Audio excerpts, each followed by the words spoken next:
Hello dear students, मैं विनोद कुमार तिवारी, शासकीय उत्कृष्ट उच्चतर माध्यमिक विद्यालय मैहर, जिला सतना, मध्य प्रदेश। मैं आप सभी को इस वीडियो के माध्यम से क्लास 10th के इंग्लिश का तीसरा लेसन थर्ड, जिसका नाम है salutation to the nation. Salutation to the nation अर्थात राष्ट्र को सलाम, देश को सलाम। सैल्यूट करना मतलब सैल्यूटेशन, सैल्यूट से बना। सैल्यूटेशन सैल्यूट वर्ब है और सैल्यूटेशन नाउन है। सैल्यूटेशन टू द नेशन, राष्ट्र को सलाम, देश को सलाम। यह क्लास 10th इंग्लिश का थर्ड लेसन है। पहला और दूसरा लेसन यदि आपने नहीं पढ़ा, आपने वीडियो मेरा नहीं देखा, तो इस वीडियो के लिंक में पहले और दूसरे लेसन की भी लिंक डिस्क्रिप्शन में टच करके आप देख लीजिएगा। डिस्क्रिप्शन में रहेगी, उस लिंक को टच करके आप पहला और दूसरा लेसन भी पढ़ सकते हैं। बहुत ही आसान तरीके से आपको समझाया गया है। चलिए इस तीसरे लेसन को भी मैं लाइन बाय लाइन हिंदी अनुवाद करते हुए आपको समझाने का प्रयास करूंगा।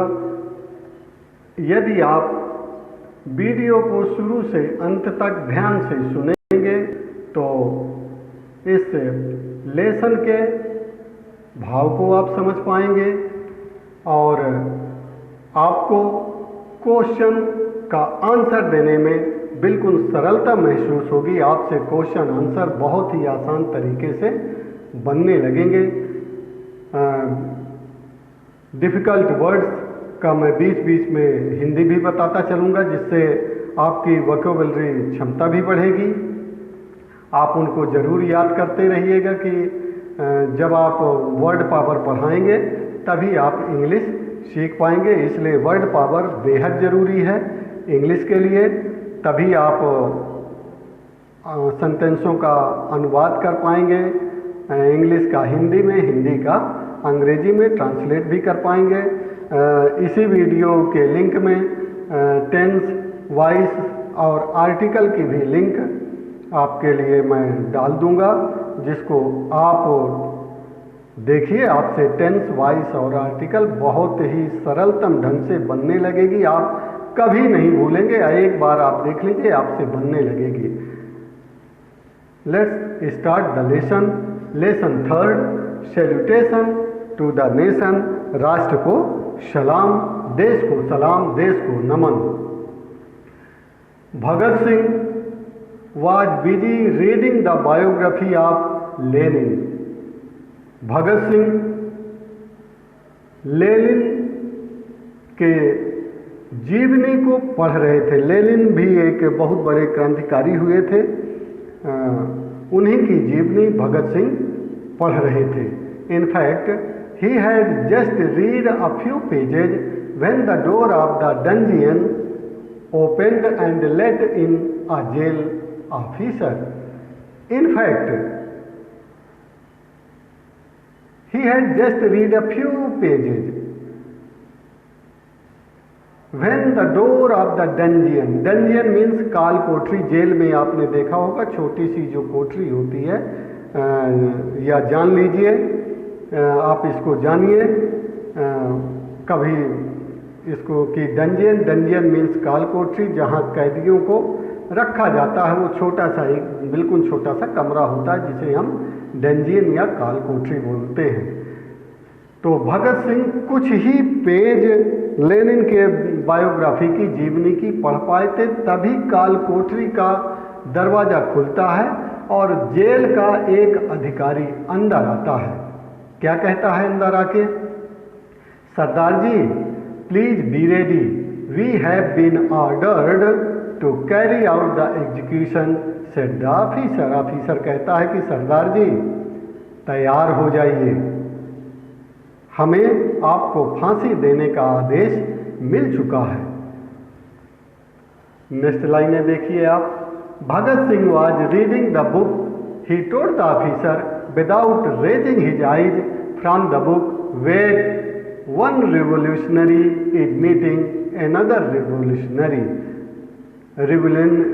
रिवोल्यूशनरी का मतलब होता है क्रांतिकारी, रिवोल्यूशनरी का मतलब क्रांतिकारी।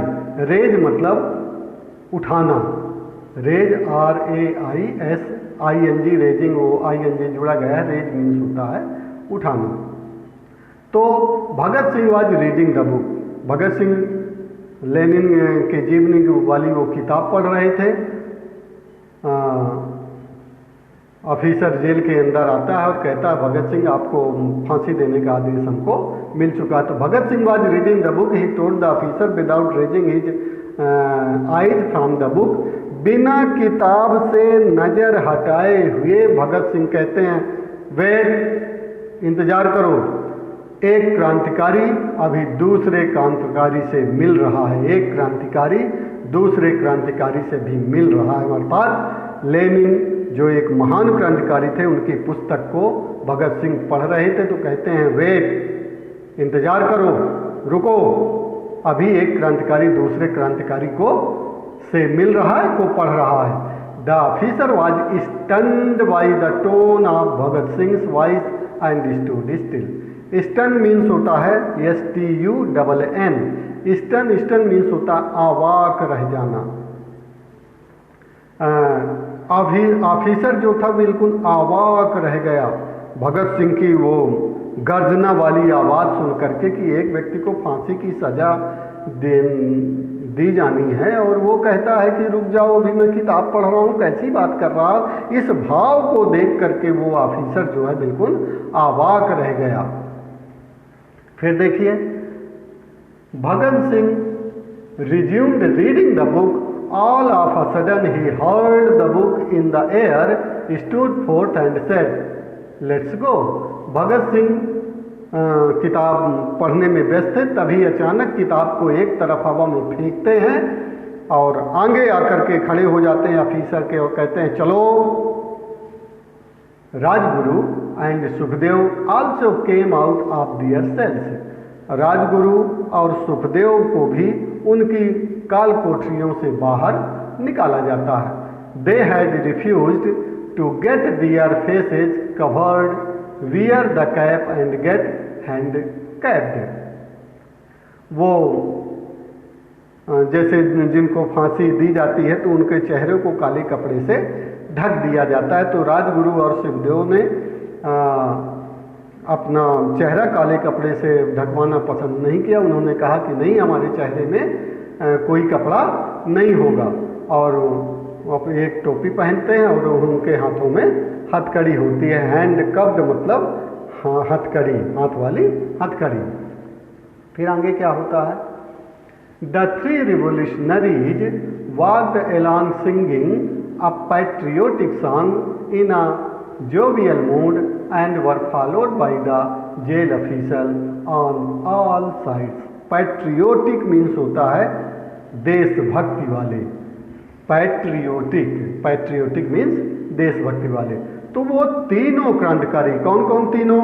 राजगुरु, भगत सिंह, राजगुरु, सुखदेव, भगत सिंह, राजगुरु, सुखदेव, ये तीनों क्रांतिकारी देशभक्ति वाला गाना गाते हुए बिल्कुल खुशनुमा मूड में आगे बढ़े चले जा रहे थे और जेल अधिकारी उनके चारों तरफ ऐसे किनारे किनारे वो भी चल रहे थे। हुज क्राउड, हुज मतलब होता है विशाल, क्राउड मतलब भीड़। A huge crowd had assembled, assembled means होता है इकट्ठा होना।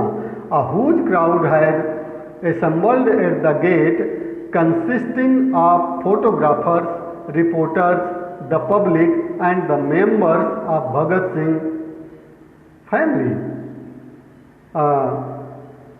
बहुत ज़्यादा भीड़ इकट्ठा हो गई थी गेट के सामने, जिसमें पत्रकार थे, फोटोग्राफर थे, पत्रकार थे, लोग थे और भगत सिंह के परिवार के लोग भी वहाँ आए हुए थे।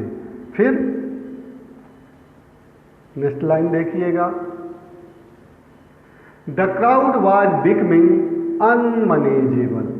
अनमैनेजेबल मतलब जिसे मैनेज न किया जा सके, व्यवस्थित न किया जा सके। भीड़ जो है, क्राउड मतलब भीड़, भीड़ जो है अनमैनेजेबल हो रही थी, मतलब जिसे व्यवस्थित नहीं किया जा पाना मुश्किल था, व्यवस्थित किए जाना मुश्किल था, व्यवस्थित नहीं किया जा सकता था, इतनी भीड़ थी। लाउड स्लोगन, स्लोगन मीन्स होता है नारा, जैसे आपने इंकलाब जिंदाबाद, तुम मुझे खून दो मैं तुम्हें आज़ादी दूंगा, ऐसे वर्डों को क्या बोलते हैं इंग्लिश में? स्लोगन। स्लोगन मीन्स नारा। Loud slogans were being raised both inside and outside the jail. जोर जोर से नारा लग रहा था जेल के अंदर से भी और जेल के बाहर से भी। Bhagat Singh father Sardar Kishan Singh realized that the police might fire at or lathi charge the people any moment and many innocent people would die. Innocent means होता है निरपराध, innocent means निरपराध, यहाँ innocent का मतलब निरपराध होगा। भगत सिंह के पिताजी सरदार क्या नाम था उनका? सरदार किशन सिंह। भगत सिंह के पिताजी का नाम सरदार किशन सिंह। सरदार किशन सिंह को यह एहसास हुआ कि, रियलाइज मतलब एहसास होना, भगत सिंह के पिताजी सरदार किशन सिंह जी को यह एहसास हुआ कि पब्लिक जो है बिल्कुल अव्यवस्थित है, हंगामा कर रही है, तो किसी भी वक्त पुलिस ये गोली चार्ज कर देगी या लाठी चार्ज कर देगी। और जब गोली चार्ज या लाठी चार्ज होगा तो बहुत सारे मासूम लोग, निरपराध लोग मारे जाएंगे। ही आस्क्ड हिज वाइफ, उन्होंने अपनी पत्नी से कहा, लेट अस गो, चलो हम चलते हैं। Lest some misfortune should befall the harmless innocent people. Misfortune मतलब दुर्भाग्य। वो अपनी पत्नी से कहते हैं चलो यहाँ से चलते हैं, कहीं ऐसा ना हो कि, लीस्ट मतलब कहीं ऐसा ना हो कि, लीस्ट LEST, लीस्ट मीन्स होता है कहीं ऐसा ना हो कि कोई बहुत बड़ी दुर्घटना इन मासूम लोगों के ऊपर आन पड़े, इसलिए हमको यहाँ से चलना चाहिए। Next line, Bhagat Singh's mother was reluctant to leave the place, but she had to give in to her husband's plea. Reluctant मतलब अनिच्छुक, बात जब हम बात नहीं मानते reluctant होते हैं, अनिच्छा जाहिर करते हैं। तो भगत सिंह की जो माँ थी उनकी इच्छा नहीं थी यहाँ से इस स्थान को छोड़ करके जाने के लिए, उनकी इच्छा नहीं थी, लेकिन फिर भी अपने पति के दलील को उन्होंने माना और वहाँ से जाना ही मुनासिब समझा। Next line, Sardar Kishan Singh manage to drive away the crowd a little further from the gate to avoid some untoward incident and started delivering a speech to divert their mind from the gallows. Sardar Kishan Singh जो थे लोगों को jail के gate के सामने से दूर ले जाने में सफल हो गए। लोगों को दूर ले जाते हैं जेल के गेट से, और यह सोचते हुए कि इनको दूर ले जाएं कि कहीं कोई अनचाही घटना न इनके ऊपर घटित हो जाए। और जब दूर ले गए वहाँ से तो वहीं वो भाषण देना चालू कर दिए ताकि लोगों का ध्यान भगत सिंह की फांसी के फंदे से हट जाए। नेक्स्ट देखिए, the warder proceeded towards the platform with the 3 valiant revolutionaries. तीनों क्रांतिकारियों को जेल के जो वार्डन थे, ऑफिसर थे, वो फांसी के फंदे की ओर ले जा रहे थे। The deputy commissioner of Lahore was surprised and terrified to see that the convicts were not shackled. Surprise मतलब आश्चर्यचकित होना, टेरिफाइड मतलब घबराना, और कन्विक्ट मीन्स होता है अपराधी। सैकल्ड मतलब चेहरा ढका हुआ, काले कपड़े से चेहरा जिनका न ढका हो और उन्हें फांसी दी जा रही हो, तो सैकल मतलब होता है काला कपड़ा मुंह में जो ढका हुआ होता है। तो क्या होता है, the deputy commissioner of Lahore was surprised. Lahore का जो डिप्टी कमिश्नर था वो आश्चर्यचकित हो गया। आई एम टेरिफाइड और भयभीत हो गया। क्यों? To see that the convict was not shackled. क्यों हो गया आश्चर्यचकित हो गया और भयभीत हो गया? क्योंकि अपराधियों के चेहरे काले कपड़े से ढके हुए नहीं थे। Bhagat Singh read the fear in his eyes and said. Bhagat Singh उनकी आंखों में भय को भांप लेता है और कहते हैं, क्या कहते हैं Bhagat Singh? Well mister magistrate, you are fortunate to be able to see how Indian revolutionaries can embrace death with pleasure for the sake of their supreme idol. For the sake of embrace means होता है गले लगाना, आलिंगन करना। ऐसे जब वो आदमी गले लगाता है उसे कहते हैं embrace। तो भगत सिंह कहते हैं, उन्होंने देख लिया कि कमिश्नर की आंखों में भय है, तो कहते हैं Bhagat Singh, well mister magistrate, mister magistrate, देखो तुम कितने भाग्यशाली हो कि तुम्हें आज यह देखने का मौका मिल गया कि भारत के क्रांतिकारी अपनी मातृभूमि की खातिर कैसे हंसते हंसते फांसी के फंदे पर झूलते हैं। तुम सौभाग्यशाली हो, आज यह देखोगे। नेक्स्ट लाइन देखिए। Bhagat Singh along with Sukhdev and Rajguru climbed the stairs of the platform steadily and stood boldly। Bhagat Singh के साथ राजगुरु और सुखदेव भी फांसी के फंदे का जो तख्त होता है उसकी सीढ़ियाँ चढ़ते हैं और चढ़ करके प्लेटफॉर्म के ऊपर बिल्कुल स्ट्रांग रूप से बहादुर की तरह वहाँ खड़े हो जाते हैं। नेक्स्ट लाइन देखिए। Bhagat Singh stood in the centre with Sukhdev on his left and Rajguru on his right. Bhagat Singh बीच में खड़े थे। बाएं हाथ में सुखदेव खड़े हुए थे और दाएं हाथ की तरफ राजगुरु खड़े हुए थे। दे रेज द स्लोगन इंकलाब जिंदाबाद, साम्राज्यवाद मुर्दाबाद in a loud clear and distinct voice. वो नारा लगा रहे थे, इंकलाब जिंदाबाद, साम्राज्यवाद मुर्दाबाद, जोर जोर से, ऐसा बिल्कुल स्पष्ट और क्लियर आवाज में। डिस्टिंक्ट मतलब होता है बिल्कुल स्पष्ट, साफ, स्वच्छ आवाज में ऐसा नारा वो लगा रहे थे। Pull the hangman's rope, kissed it and put it round their necks. Hangman means होता है जल्लाद, जो फांसी देता है उसे कहते हैं जल्लाद।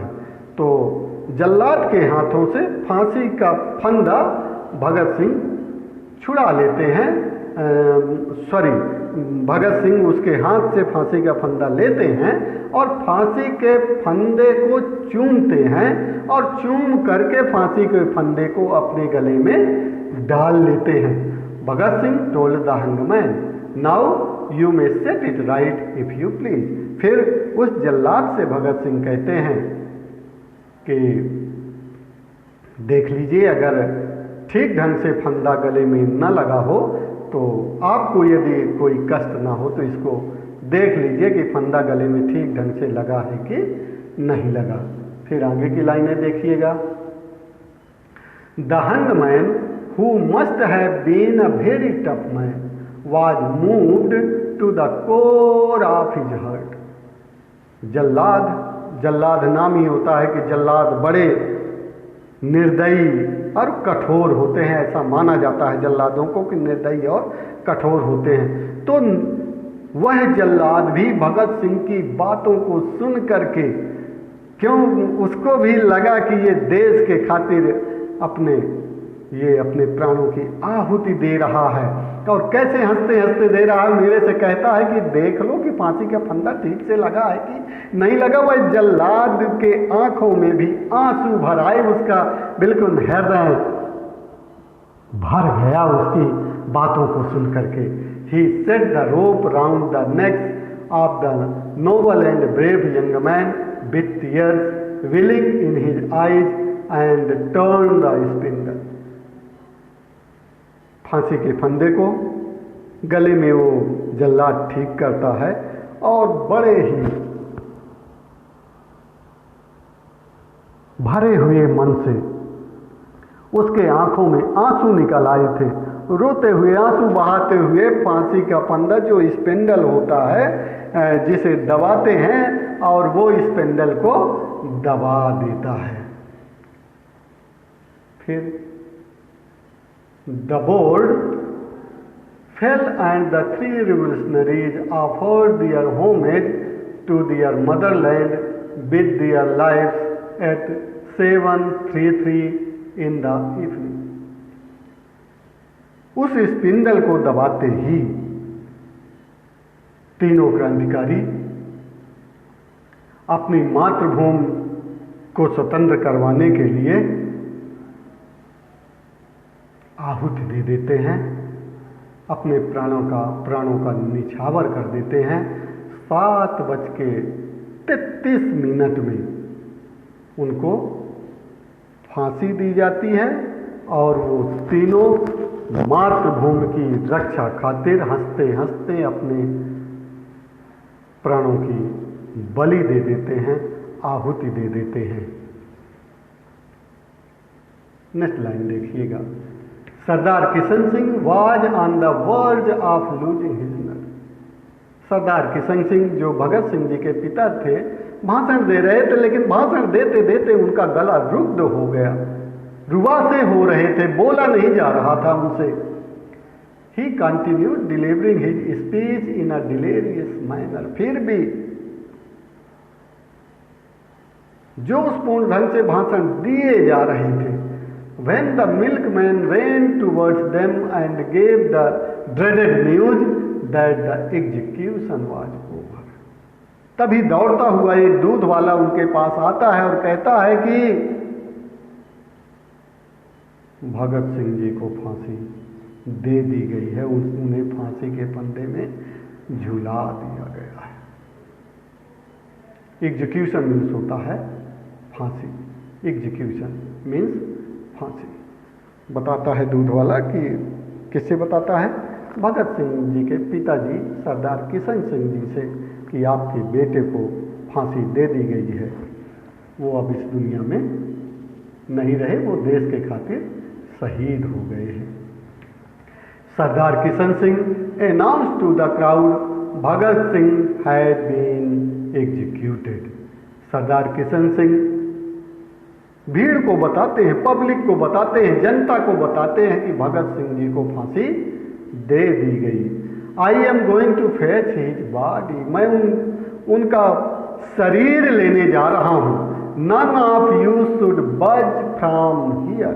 आप में से कोई मेरे पीछे पीछे नहीं आएगा, आप सब यहीं रुकोगे। I don't wish that. मैं नहीं चाहता कि In taking away the body of Bhagat Singh I shall have to take away many more। मैं नहीं चाहता कि भगत सिंह की मैं बॉडी लेने जाऊं, शरीर लेने जाऊं और मुझे और लोगों का भी मृत शरीर यहाँ से लेकर के जाना पड़े, ऐसा मैं नहीं चाहता। इसलिए आप सब यहीं रुकिएगा, मैं उनका शरीर लेकर के आता हूँ। फिर नेक्स्ट लाइनें देखिएगा। Sardar Kishan Singh went ahead with a heavy heart with a few people and knocked at the gate।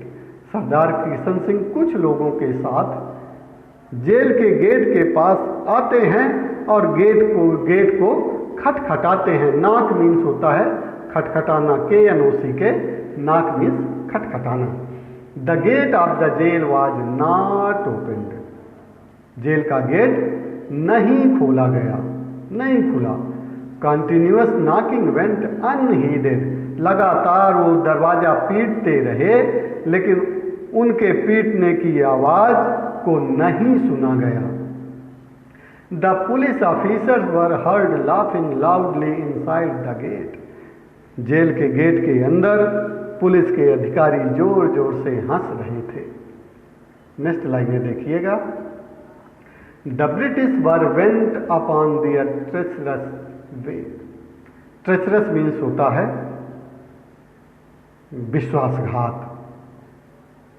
तो the British were went upon their treacherous way, अंग्रेज वही तरीका अपनाए जैसे जो विश्वासघाती अपनाता है, उनका व्यवहार तरीका विश्वासघाती था।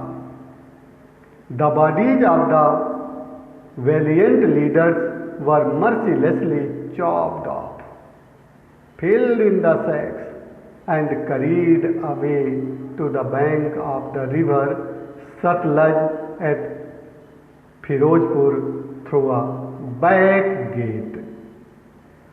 The bodies of the violent leaders, उन उत्साही क्रांतिकारियों के शरीर को, शहीदों के शरीर को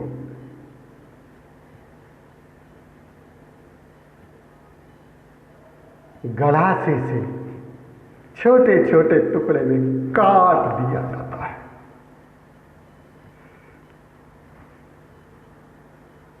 शहीदों के शरीर को गलासे से छोटे छोटे टुकड़े में काट करके बोरे में भर दिया जाता है और पीछे जेल के पिछले गेट से उनको सतलज नदी के किनारे, सतलज नदी के किनारे फिरोजपुर में ले जाया जाता है। छोटे छोटे टुकड़े कर देते हैं उन शहीदों के और बोरे में पैक करते हैं। पैक करने के बाद उन्हें ट्रक में लाद करके जेल के पीछे वाले गेट से फिरोजपुर में सतलज नदी के किनारे ले गए। The last rites were to be performed by a Sikh granthi and a Hindu Pandit.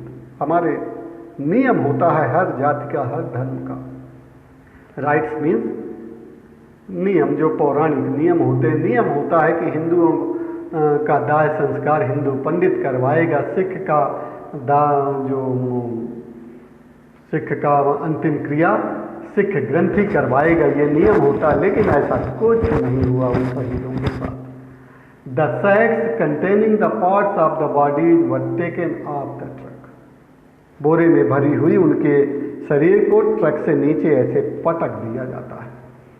Kerosene was spilled over them and set a blaze in the most cruel and heartless manner, और बोरे में मिट्टी का तेल डाला जाता है और मिट्टी का तेल डाल करके उन शहीदों के शरीर में आग लगा दी जाती है। बहुत ही निर्दयी और निर्मम रूप से तेल डाल करके, वही बोरे में भरे भरे तेल डालते हैं, तेल डाल करके आग लगा देते। बड़ा ही निर्दयी और क्रूर दृश्य है। एब्लेज मीन्स होता है आग लगा देना।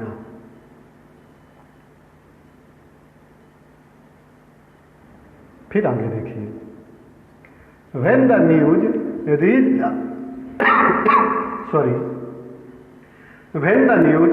reached the neighboring village, the people flocked to the sacred spot carrying torches with them.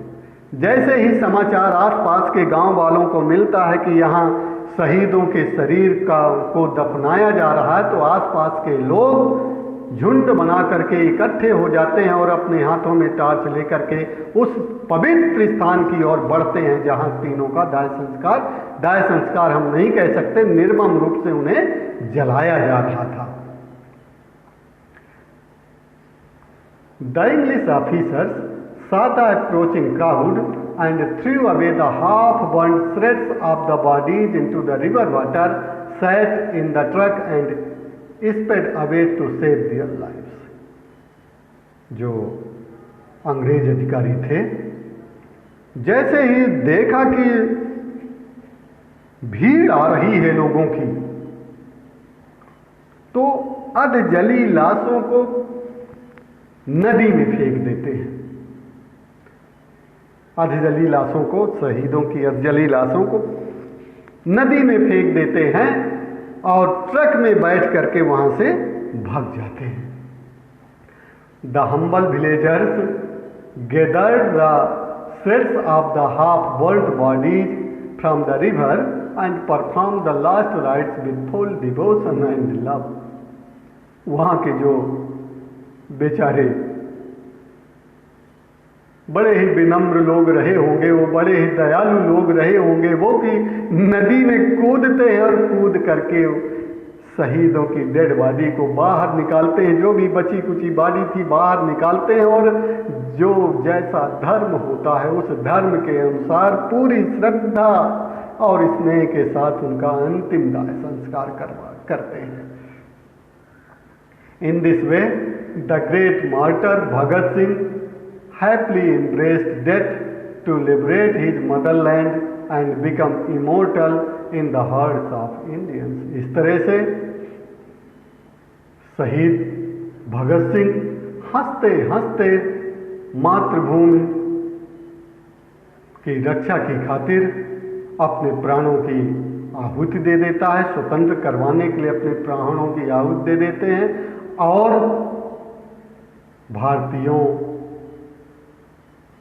के दिल में राज करने लगते हैं, भारतीयों के दिल में अमर हो जाते हैं। इमोर्टल मीन्स होता है अमर, अमर हो जाते हैं। लिबरेट, लिबरेट मीन्स होता है स्वतंत्र करवाना। एम्ब्रेस मतलब ऐसे गले लगाना, आलिंगन कर लेना। He was 24 when he was executed. उनकी उम्र महज 24 साल की थी जब उन्हें फांसी दी गई थी। ही became a legendary hero for the masses. वो जनता के लिए अमर हीरो बन गए, जनता के लिए एक लीजेंडरी पौराणिक हीरो जैसे लगने लगे। Innumerable songs were composed about him. अनगिनत गाने इन भगत सिंह की शान में बनाए गए। And the youth throughout the country made him their idol. और भारत के जो नौजवान हैं भगत सिंह को अपना आदर्श मानते हैं। आइडल मीन्स होता है आदर्श। इननंबरेबल मतलब अनगिनत, ठीक है। He became a symbol of bravery and inspired the people to free India. वो बहादुरी की एक मिसाल बन गए, बहादुरी की एक मिसाल बन गए और भारत के लोगों को हमेशा देश प्रेम के खातिर प्रेरणा देते रहते हैं। प्रेरणा, इंस्पायर्ड मीन्स प्रेरणा दे रहे हैं। इंस्पायर्ड मीन्स होता है प्रेरणा देना। ब्रेवरी मतलब बहादुरी, सिंबल मतलब मिसाल या प्रतीक। He became a symbol of bravery. वो बहादुरी के प्रतीक बन गए, सिंबल बन गए, मिसाल बन गए। And inspired the people to free India. और भारत को स्वतंत्र करवाने के लिए वो प्रेरणा के स्रोत हो गए। भगत सिंह, नेक्स्ट लाइन में देखिएगा। Bhagat Singh is justly remembered as Shaheed Azam by his grateful countrymen for making the supreme sacrifice. अपने उच्च बलिदान के कारण, सेक्रीफाइस मीन्स होता है बलिदान, कंट्रीमैन मतलब देशवासी, रिमेंबर्ड मतलब याद रखना, रिमेंबर्ड मीन्स याद रखना। अपने उच्च बलिदान के खातिर, देश प्रेम में उन्होंने अपने जीवन की आहुति दी, बलिदान दिया, तो अपने बलिदान के खातिर ये भारत के लोग उनको शहीद आजम के नाम से पुकारते हैं। भगत सिंह शहीद आजम के नाम से जाने जाते हैं। He infused life into the youth and become their hero. उन्होंने नौजवानों के मन में एक जीवन भरा, जोश भरा और उनके वो हीरो बन गए। It has increased our power of winning freedom from which Bhagat Singh and his comrades died, said Mahatma Gandhi. Mahatma Gandhi ने कहा कि भारत माता को स्वतंत्र करवाने के लिए भगत सिंह और उनके साथियों ने एक अद्भुत शक्ति भारत के लोगों को दी है। Their magnificent courage and sacrifice has been an inspiration to the youth of India, said पंडित जवाहरलाल नेहरू। पंडित जवाहरलाल नेहरू ने कहा कि उनका अद्भुत साहस और अद्भुत बलिदान देश के नौजवानों के लिए प्रेरणा का स्रोत बनेगा, प्रेरणा का स्रोत होगा, सेड पंडित जवाहरलाल नेहरू ने कहा। The then president of Indian National Congress in his tribute, तब कि उस समय Pandit Jawaharlal Nehru Indian National Congress के अध्यक्ष हुआ करते थे। अपनी श्रद्धांजलि में उन्होंने ऐसा कहा था। ट्रिब्यूट मीन्स होता है श्रद्धांजलि। These violent young man died so that India में लिव, ये प्रखर यंग मैन नौजवान जो थे वो अपनी मातृभूमि को स्वतंत्र करवाने के लिए अपनी प्राणों की आहुति दी है। इस तरह से इस लेसन को लाइन बाय लाइन हमने समझाया। इस लेसन को लिखे थे MP Kamal and SRK Bhargav. इस लेसन से आपने यह सीखा कि देश के लिए कैसे हंसते हंसते हमारे अमर क्रांतिकारियों ने अपने प्राणों की आहुति दी थी। तब कहीं जाकर के ये देश अंग्रेजों के चंगुल से छूटा था, मुक्ति मिली थी और नाना प्रकार की यातनाओं से भारतवासियों को छुटकारा मिला था।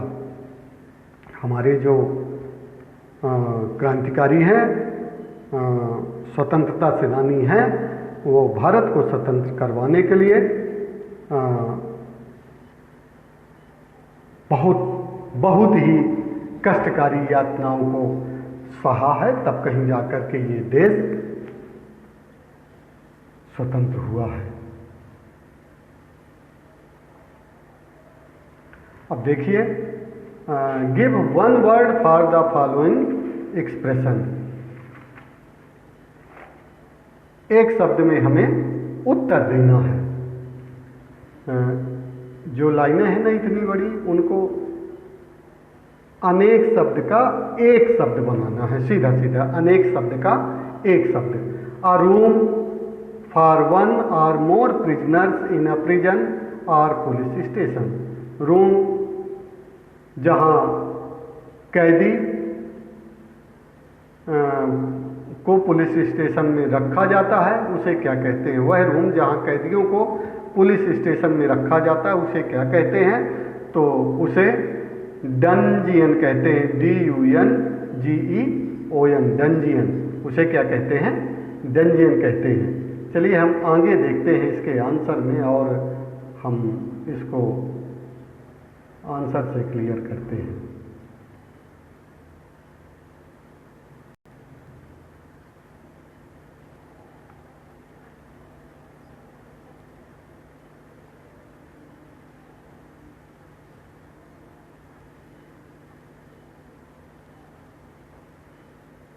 ठीक है, तो क्या कहेंगे? Dungeon, DUNGEON, dungeon. Dungeon means काल कोठरी। फिर the act of killing somebody specially as a legal punishment. जब किसी को कानूनी रूप से दंड दिया जाता है उसे मारने का, तब उसको क्या कहते हैं? तो उसे कहते हैं एग्जीक्यूशन। एग्जीक्यूशन मीन्स फांसी। एग्जीक्यूशन मीन्स फांसी।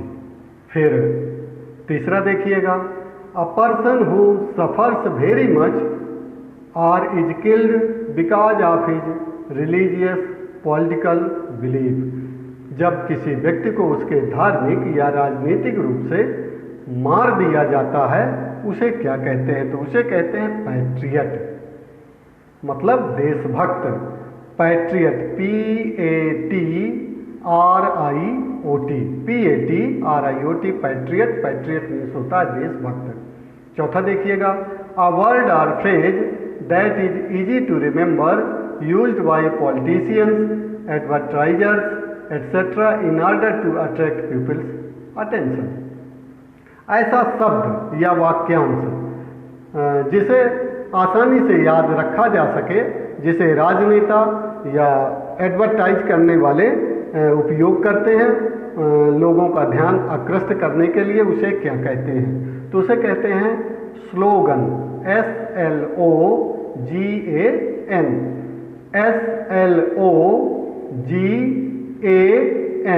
स्लोगन। स्लोगन मीन्स होता है नारा।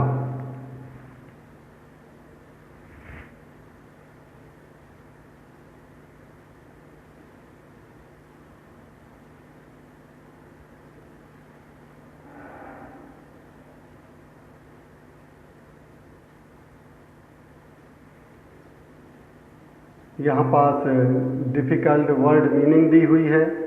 आप इन डिफ़िकल्ट वर्ड को याद करिएगा, जैसे डंजियन, काल कोठरी, हर्ल किसी वस्तु या व्यक्ति को जोर से एक खास दिशा में फेंकना, इम्ब्रेस। इस तरह से ये डिफ़िकल्ट वर्ड्स यहाँ दिए हुए हैं। इन डिफ़िकल्ट वर्ड्स को आप याद करिए ताकि आपकी वोकैबुलरी बढ़े, शब्द भंडार बढ़े। ठीक है, चलिए अब हम क्वेश्चन आंसर की ओर चलते हैं।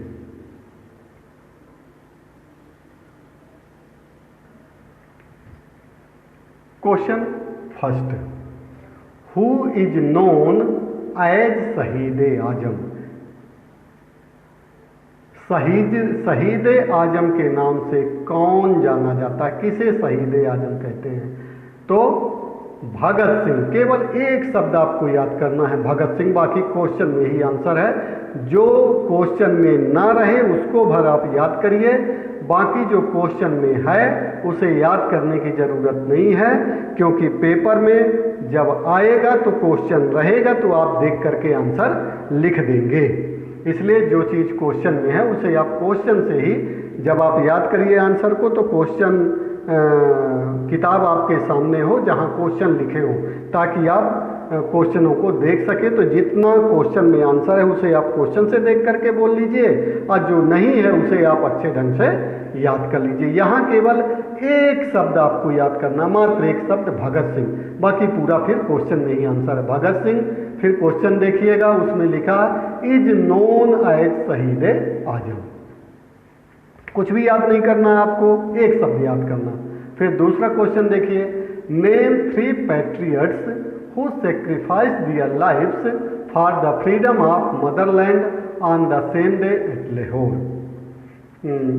3 देशभक्तों के नाम बताना है जिन्होंने एक साथ अपने मातृभूमि के खातिर अपने प्राणों की आहुति लाहौर में दे दी थी।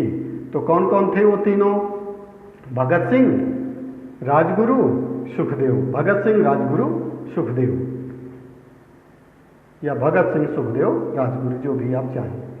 तीसरा, Bhagat Singh said one revolutionary is meeting another revolutionary who was the other revolutionary. Bhagat Singh ने कहा एक क्रांतिकारी, एक इनकलाबी, एक क्रांतिकारी दूसरे क्रांतिकारी से मिल रहा है। वह दूसरा क्रांतिकारी कौन था? तो कौन था? He was Lenin. कौन था? He was Lenin. फिर question number 4, what slogans were raised by the revolutionaries? क्रांतिकारियों के द्वारा कौन सा नारा दिया गया था? द स्लोगन वर, क्वेश्चन में ही आंसर है, देख लीजिएगा। स्टार्टिंग आपको मिल जाएगी, स्टार्टिंग मिल जाएगी तो आपको आंसर याद आ जाएगा, इसलिए क्वेश्चन से जरूर देखिए आंसर को। स्लोगन्स वर इनकलाब जिंदाबाद, साम्राज्यवाद मुर्दाबाद। What did British do with the bodies of revolutionaries? क्या किया था अंग्रेजों ने उन 3 शहीदों के मृत शरीर के साथ? The British mercilessly chopped off the bodies of the revolutionaries, filled in the sacks and carried them away to the bank of the river Satluj at Firozpur. There they spilled kerosene over them and set them ablaze. अंग्रेजों ने निर्दयतापूर्वक उनके शरीर को काटकर टुकड़े टुकड़े कर दिया, उन्हें बोरों में भरकर फिरोजपुर में सतलज नदी के किनारे ले गए व केरोसिन छिड़ककर उनमें आग लगा दी थी। इस तरह से निर्दयतापूर्वक किया था अंग्रेजों ने। फिर देखिए question number 6, what did Mahatma Gandhi से on the death of Bhagat Singh? महात्मा गांधी ने क्या कहा था भगत सिंह जब शहीद हुए थे तो? गांधी जी सेड, गांधी जी ने कहा था, their magnificent courage and sacrifice has been an inspiration to the youth of India. Gandhi ji ने कहा उनके शानदार साहस और बलिदान ने भारत के नौजवानों को प्रेरणा दी है। What did Bhagat Singh say to the deputy commissioner of Lahore? Bhagat Singh ने डिप्टी कमिश्नर ऑफ लाहौर से क्या कहा था? He said, well mister magistrate, you are fortunate to be able to see how Indian revolutionaries can embrace death with pleasure for the sake of their supreme idol. उन्होंने कहा था भगत सिंह ने magistrate से कि मजिस्ट्रेट आप बहुत सौभाग्यशाली हैं कि आपको यह देखने का मौका मिला है कि भारत को स्वतंत्र करवाने के खातिर भारत के देशवासी हंसते हंसते कैसे फांसी के फंदे पर झूलते हैं। What did the 3 revolutionaries do while going towards the place of execution? फांसी के स्थान पर जाने के दौरान उन तीनों क्रांतिकारियों ने क्या किया? They refused to get their faces covered, wear the cap and get hand uncuffed. They sang patriotic songs in a jovial mood. They raised slogans, इनकलाब जिंदाबाद, साम्राज्यवाद मुर्दाबाद। कब्ड मीन्स होता है हथकड़ी, कफ मतलब होता है CUFF, कफ मीन्स होता है हथकड़ी, अनकब्ड मतलब बिना हथकड़ी के। दे रिफ्यूज, उन्होंने मना कर दिया कि चेहरे को नहीं ढकेंगे और टोपी पहने हुए व हथकड़ी पहनने से भी इनकार कर दिए थे। उन्होंने अत्यंत खुशनुमा होकर के देशभक्ति के गीत गाते हुए और इनकलाब जिंदाबाद साम्राज्यवाद मुर्दाबाद का नारा लगाते हुए आगे चले गए थे। Describe how the 3 revolutionaries embrace death for the cause of Indians freedom. Bharat की आज़ादी के लिए उन 3 शहीदों ने, क्रांतिकारियों ने किस तरह मौत को गले लगाया था, वर्णन कीजिए। The 3 revolutionaries were Bhagat Singh, Rajguru and Sukhdev. They were valiant, they loved their motherland, they wanted her liberty. For this they laid down their lives. They were sentenced to death. They were executed at Lahore jail. When they were taken to the gallows, they sang patriotic songs in a jovial mood and raised slogans. Bhagat Singh, Rajguru व सुखदेव बहुत बहादुर थे, ठीक है। वे अपनी मातृभूमि की आज़ादी चाहते थे। उन्हें जब लाहौर जेल में फांसी के स्थान पर ले जाया जा रहा था तो उन्होंने उल्लास से मुस्कुराते हुए देशभक्ति के गीत गाए और इनकलाब जिंदाबाद साम्राज्यवाद मुर्दाबाद के नारे लगाए।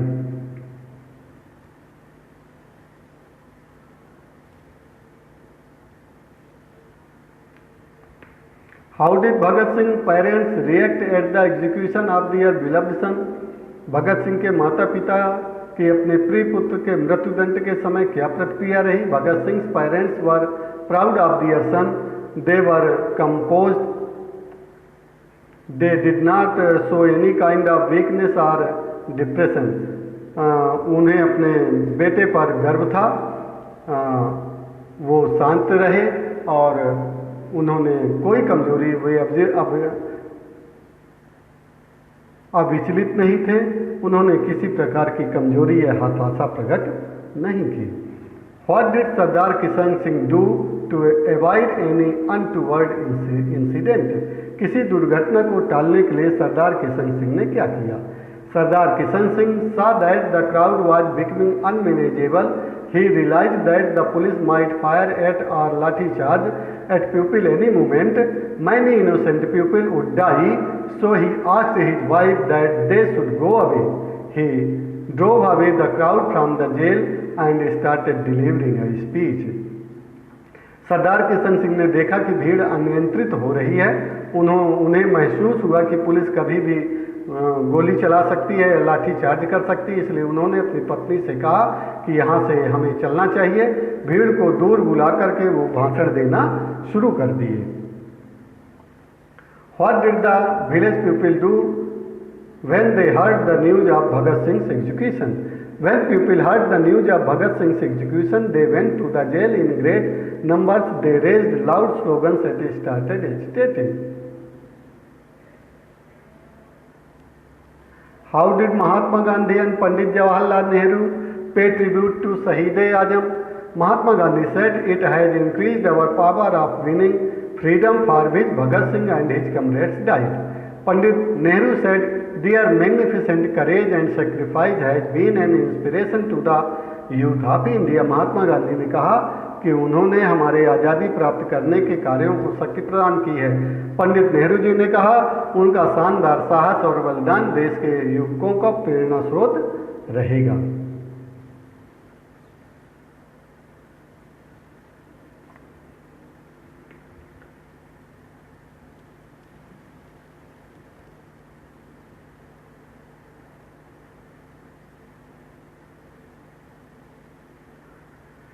Choose the correct alternative and fill in the blanks. Alternative दिए हुए हैं, किताब में आपके हैं, फिल इन में 4 ऑप्शंस होंगे, उनको भरना है। देखिए मैं दिखाता हूं आपको, यहाँ दिए हुए हैं, उनका आंसर है यहाँ।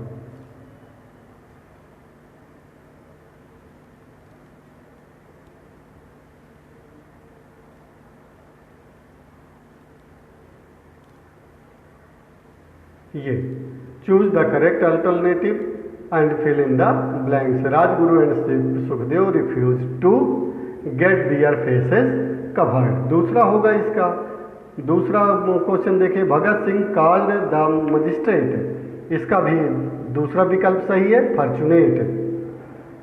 The British took the dead bodies of the revolutionaries to the bank of the river Sutlej. ठीक, पहला नंबर। By offering his supreme sacrifice to his motherland, Bhagat Singh became a symbol of patriotism। तीसरा number इसका सही है, patriotism।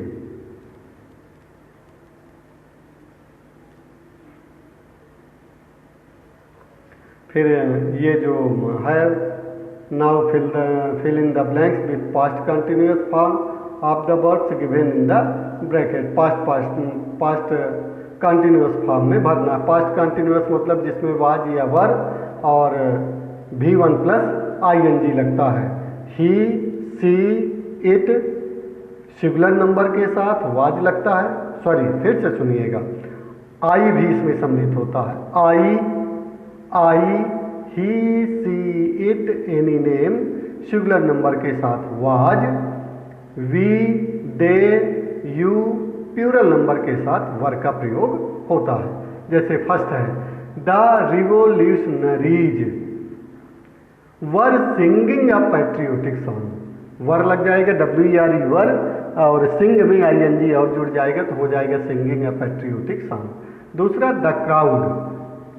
अब crowd मतलब भीड़ होता है, बहुत सारा होता है, लेकिन क्राउड को एज ए सिंगुलर सब्जेक्ट ही माना जाता है, प्लूरल नहीं माना जाता, भले ही बहुत सारे लोग होते हैं। जैसे पुलिस का मतलब कई लोग होते हैं, लेकिन पुलिस को भी सिंगुलर माना जाता है। उसी तरह क्राउड को सिंगुलर माना जाएगा और सिंगुलर हेल्पिंग वर्ब का प्रयोग होगा। The crowd was raising loud slogans.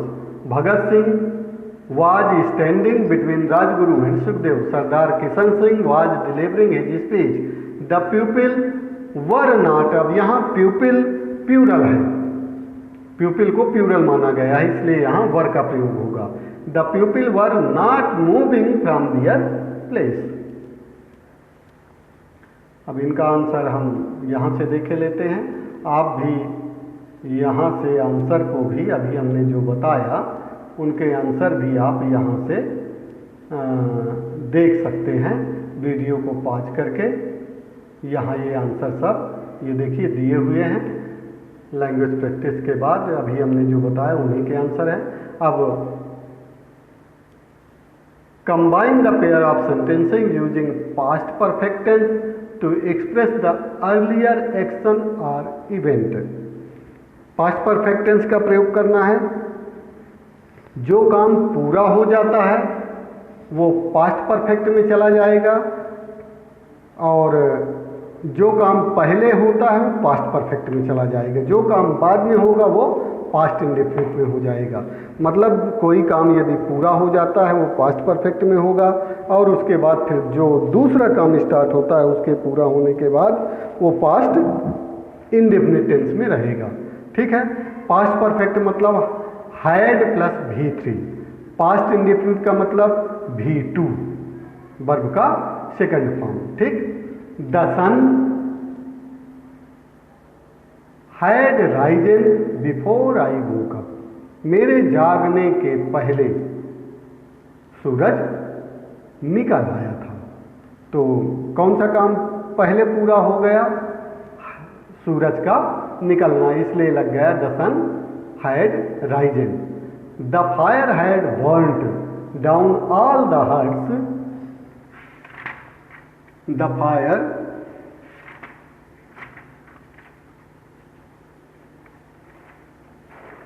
चलिए हम यहाँ से देख लें ताकि आपको कोई दिक्कत न हो. यहाँ से दिक्कत हो सकती है. आपको आंसर भर मिलेगा. ये आपकी किताब में ऐसा लिखा होगा, देखते चलिएगा. द सन रोज, सूरज निकला. I woke up some time later, मैं उसके बाद जागा. मतलब कौन सा काम पहले हो गया? सूरज का निकलना.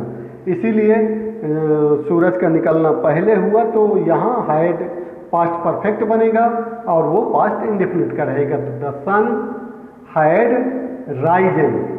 अब रोज की जगह राइजन क्यों हो गया? क्योंकि हैड के साथ वर्ब का थर्ड फॉर्म ही प्रयोग होता है. The sun had risen before I woke up. मेरे जगने के पहले ही सूरज निकल, मतलब मैं बाद में जगा और सूरज पहले निकल आया. फिर दूसरा देखिए. The fire burnt down all the huts. आग ने पूरे झोपड़ियों को जला दिया.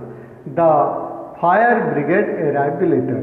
और फायर ब्रिगेड बाद में पहुंची. तो स्पष्ट है कि फायर ब्रिगेड बाद में पहुंची और झोपड़ी पहले जल गई. ठीक. तो कैसा बन जाएगा? The fire had burnt. Past perfect बनाना है एक को हमको. जो काम हो जाएगा वो पास्ट परफेक्ट में जाएगा.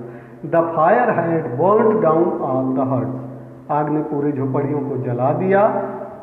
आफ्टर क्या होगा?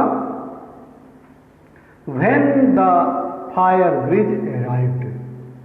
The fire had burnt down all the huts when the fire brigade arrived. तब आग ने पूरी झोपड़ियों के जला दिया, तब कहीं जाकर के फायर ब्रिगेड पहुंचा. थर्ड देखिए. आई did not see him for many years. मैंने उन्हें कई सालों से नहीं देखा, नहीं मिला मैं उनसे. I did not recognise him at once. मैं तुरंत उन्हें नहीं पहचान पाया. ठीक. तो कैसा बनेगा? आई had not seen him for many years. I had not क्या हो जाएगा? आई हैड नॉट. डिड को हटा देंगे और डिड की जगह हैड लगाएंगे क्योंकि पास्ट परफेक्ट का है. I had not seen. अब सी का third form seen. I had not seen him for many years, so I did not recognise him. मैं उनसे कई सालों से नहीं मिला, इसलिए मैं उन्हें नहीं पहचान पाया। फिर देखिए चौथा number, the match began at 10 AM। Match 10 बजे चालू हो गया। The spectators packed the stadium at 9 AM। और स्पेक्टेटर मीन्स होता है दर्शक, और दर्शक 9 बजे स्टेडियम को पैक कर दिए। तो the match began after, the match began, match चालू हो गया। The match began after the spectators had packed the stadium. मतलब दर्शकों के स्टेडियम भरने के बाद मैच चालू हुआ। तो कौन सा काम पहले होता है? दर्शकों का स्टेडियम में आना। इसलिए पहले में दर्शक आते हैं, इसलिए यहाँ हैड दर्शक के साथ लगेगा। The match began after the spectators had packed the stadium. दर्शकों के आने के बाद मैच चालू हुआ। फिर देखिए 5वां number, the teacher said they could go home.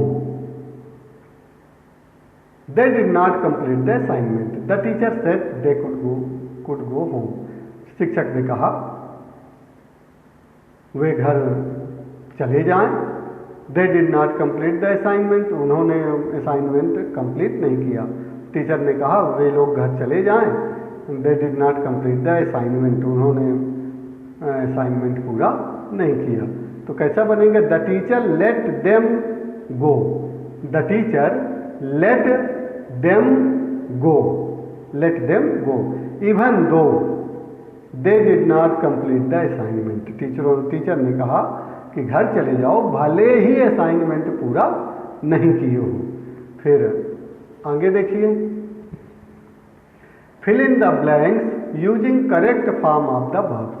Verbs का सही फॉर्म भरना है और फिल इन द ब्लैंक्स सही फॉर्म भर करके फिल इन जो गैप है उसको पूरा करना है। By the time the doctor, by the time the doctor this arrive the patient this die. By the time the doctor arrived,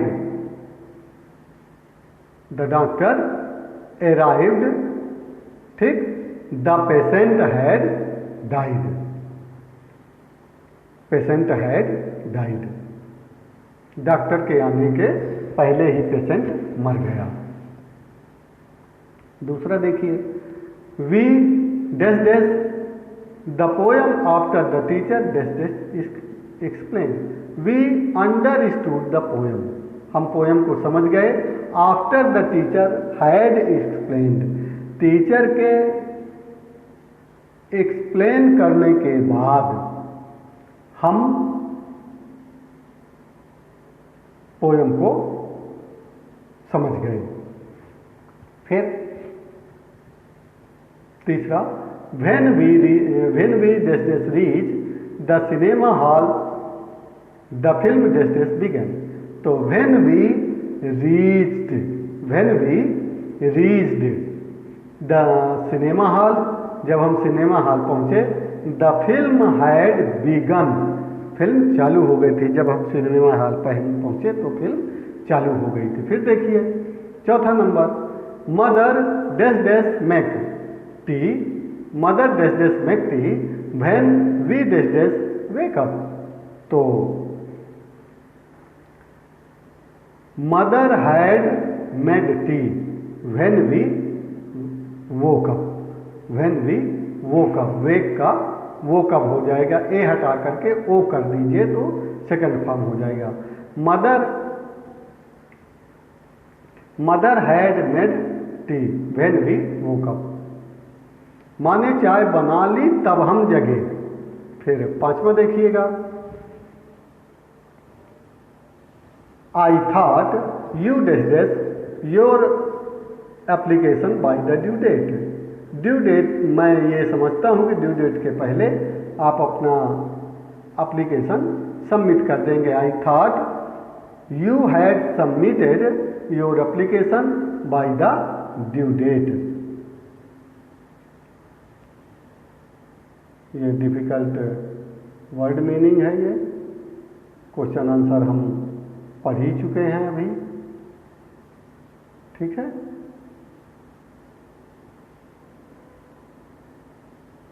इस तरह से lesson second salutation to the nation यहीं पास समाप्त होता है। आप अच्छे ढंग से इस वीडियो को एक बार दो बार देख लेंगे तो आपसे लेसन और क्वेश्चन आंसर और इसकी एक्सरसाइज बनने लगेगी। आप इस वीडियो को लाइक और सब्सक्राइब जरूर कर दीजिएगा ताकि मेरा दूसरा वीडियो आपको आसानी से मिल जाए। इसलिए और यदि कहीं कठिनाई है, कोई दिक्कत आती है आपको, तो कमेंट बॉक्स में जा कर के आप अपनी समस्या को लिख दीजिए। मैं उसका भी हल आपको करके दे दूंगा, आपकी परेशानी दूर कर दूंगा। अपना बहुत ख्याल रखिएगा। धन्यवाद।